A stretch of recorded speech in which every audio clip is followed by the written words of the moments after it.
Hello everyone, myself Nilesh from Learning Electronics powered by Lecture-12 Pune.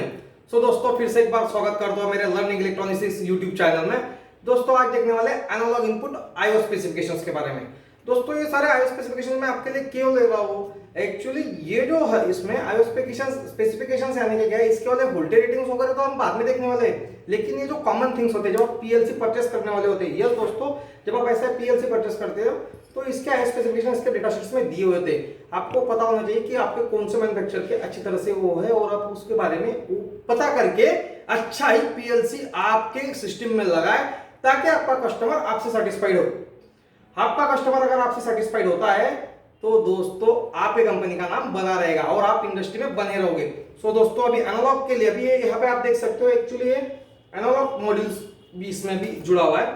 सो इसमें analogue modules में actually channel 0, channel 1, channel 2, channel 3 ऐसे analogue channel आते हैं। तो इसके स्पेसिफिकेशन जो होते हैं, इसके वोल्टेज स्पेसिफिकेशन तो मैं आपके मेरे अगले लेक्चर्स में आपके साथ में बात करने ही वाला हूँ।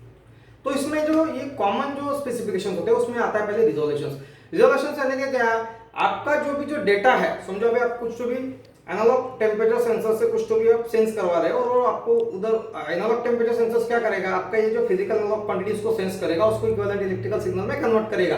सो कन्वर्ट करने के बाद में आपका वाला जो आएगा एनालॉग मॉड्यूल, तो आपके पीएलसी में जो एनालॉग मॉड्यूल्स होते हैं इसमें इनबिल्ट एडीसी होते हैं दोस्तों। इनबिल्ट एडीसी को जब आप लोगे तो इसका रिजोल्यूशन होता है। रिजोल्यूशन यानी आपका analogue to digital signal conversion rate. Analogue to digital signal conversion rate आपको पता होना चाहिए, वो बिट्स में होता है। एनालॉग तो 12 बिट का होता है, एक्चुअली 10 बिट का भी हो सकता है, ओके 18 बिट का भी होता है। सो उसको बोलते हैं रिजोल्यूशन। जितना आपका रिजोल्यूशन अच्छा यानी आपका एक्यूरेटी उतना अच्छा रहेगा। आपका अगर 8 बिट का रिजोल्यूशन होगा तो आपका एक्यूरेटी बहुत कम आएगा।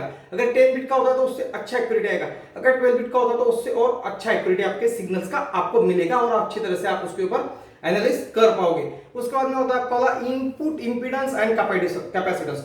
इनपुट इंपीडेंस आपका जो भी एनालॉग सिग्नल्स आप आपके पीएलसी के साथ में जोड़ने वाले हो वो उसका इनपुट इंपीडेंस बहुत हाई होना चाहिए आपके पीएलसी मॉड्यूल्स का, ताकि वो नियर अबाउट मेगा ओम में होना चाहिए, ताकि आपका इनपुट इंपीडेंस अगर हाई होता है तो अच्छी तरह से आपका वाला सिग्नल्स के साथ में इंटरफेस हो सकता है और उसके बॉर्डर भी अच्छी तरह से मैच हो जाएगी। उसके बाद में उसका कैपेसिटेंस जो होता है पिकोफैराड्स में होना चाहिए, यानी वो थोड़ा सा कम होना चाहिए आपका कैपेसिटेंस।